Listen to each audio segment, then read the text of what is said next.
Левица денес понуди двотретинска поддршка на ВМРО-ДПМН за измени на Законот за реорганизација на влада во замена на Законот за една изборна единица.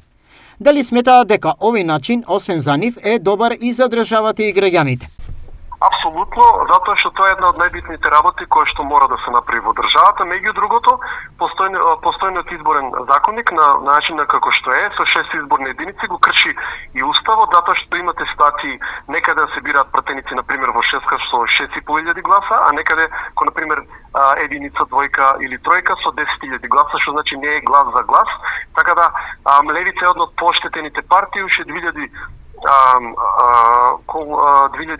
ние требаше да имаме 5 пратеника, добивме 2, сега ни украдоа еден пратеник, така да за демократскиот процес тоа е еден од најбитните закони.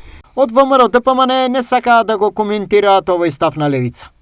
Без оглед на ова, од Левица велат дека поддршката ќе ја даваат таму од каде што имаат интерес. Ние поддршката ја даваме оному каде што има интерес државата и каде што имаат интерес граѓаните, секако тука имаме ние и наши политички ставови, но во секој случај како во овој случај што се работи за нивниот закон, мислиме дека без честно работење таа промена нема да биде суштинска и затоа баравме, бидејќи и во нивната програма и во програмата на СДСМ, мислам и на други партии, да се донесе закон за една изборна единица. Левица во парламентот има 6 пратеници кои за неја можат да бидат многу значајни, доколку ВМРО-ДПМН двотретинско мнозинство не обезбеди од други партии.